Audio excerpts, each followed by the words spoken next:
Bismillah. Histoire de la grotte des serpents. Deux jeunes sœurs ramassaient du bois pour le feu du soir. Dans la forêt, elles rencontrèrent un porc-épic. L'animal avait de si beaux piquants que l'aînée les voulut pour broder de sa robe de cérémonie. Toutes deux coururent donc après le porc-épic pour le capturer. Celui-ci monta un arbre, l'aînée le suivit, mais plus elle grimpait, plus l'arbre poussait. La cadette retourna au village chercher une hache pour abattre ce curieux arbre. Durant ce temps, l'aîné escaladait encore et l'arbre croissait toujours. Soudain, la jeune fille se retrouva dans un autre monde. Aucun Indien ne connaît cette contrée puisqu'elle s'étend au-delà des nuages. Là, le porc-épic se transforma en homme. Elle épousa la belle indienne et lui fit un enfant. Un jour, elle découvrit une grotte au fond de laquelle il y avait un grand trou. Elle se pencha au-dessus de cette ouverture et aperçut la terre. L'indienne eut le mal du pays. Une idée germa dans son esprit. Dès lors, elle demanda chaque soir à son mari de lui apporter le tendon des bisons qu'il tuait. Un matin, elle tressa une longue corde, noua une extrémité à un rocher et laissa prendre l'autre dans le trou. Après avoir placé son enfant sur ses épaules, elle se laissa glisser. Mais le bout de la corde n'atteignit que la cime des grands arbres. La jeune femme fit une boucle avec la corde, passa sa cheville dedans et se laissa pendre. Et l'enfant pleura, pleura. Son père l'entendit. Il courut à la grotte et vit sa femme et son enfant suspendus dans le vide. Furieux, il roula un gros rocher et le fit basculer dans le trou. Sa femme le reçut sur la tête et mourut sur le coup.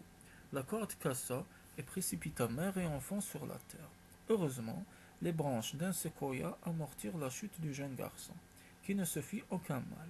Une vieille femme trouva l'enfant et l'emporta sous son wigwam. Le garçon grandit et devint rapidement un jeune brave. À chaque repas, il remarquait que la vieille remplissait une écuelle supplémentaire, passait derrière un rideau de branchage et revenait avec son assiette vide. Un jour, qu'il était seul, il voulut en savoir davantage. Il passa sa tête à travers les branches et se trouva face à un gros serpent. Il s'écria: Ainsi c'est toi qui manges les provisions de ma grand-mère adoptive. Comme le reptile le fixait d'un air mauvais, il saisit un gourdin et le tua. Puis il alla le jeter dans l'étang. Quand la vieille femme revint au wigwam, le jeune brave lui conta son aventure. Elle lui répondit: C'est très bien, je suis contente que tu aies supprimé ce serpent que je ne pouvais plus entretenir. En vérité, elle était courroucée, car le reptile était sans mari, qu'un mauvais génie avait changé en serpent. Pressentant que le jeune homme possédait un pouvoir surnaturel, elle décida de s'en débarrasser. Elle le lui dit: Surtout, ne va pas te promener sur cette montagne. Il s'y passe des choses mystérieuses. C'est un endroit dangereux. Naturellement, le brave s'y rendit aussitôt et découvrit une grotte pleine de serpents. À sa vue, les reptiles se montrèrent hostiles. Eh bien, s'écria-t-il, vous n'appréciez guère les étrangers? Ma visite vous déplairait-elle? Au contraire, siffla le chef des reptiles, nous allons même t'offrir à manger. Une femelle lui apporta un rat cru. Je la préfère rôtie, déclara le brave. Dès qu'il approcha des flammes, la rate explosa en 1000 morceaux, car elle était faite du venin des serpents. Le jeune homme s'assit sur une pierre et dit: Je ne suis pas aussi méchant que vous. Je vais vous le prouver en vous contant une belle histoire. En réalité, il s'agissait d'une histoire magique.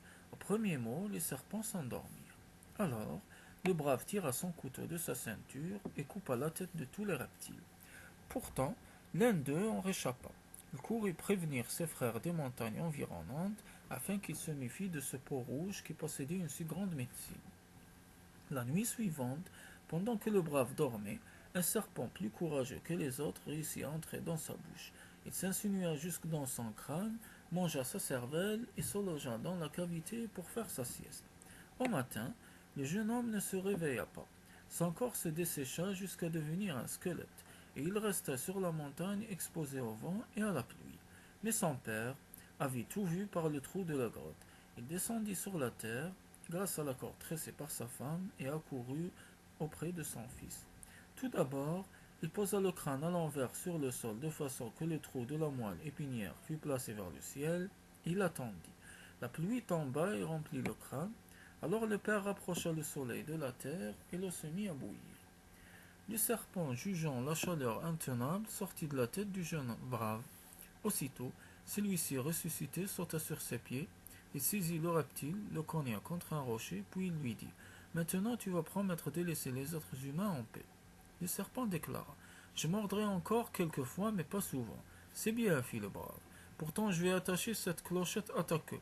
Ainsi les hommes reconnaîtront-ils tes descendants et pourront-ils mieux se méfier d'eux. Voilà pourquoi les serpents à sonnette ne mordent que rarement les êtres humains.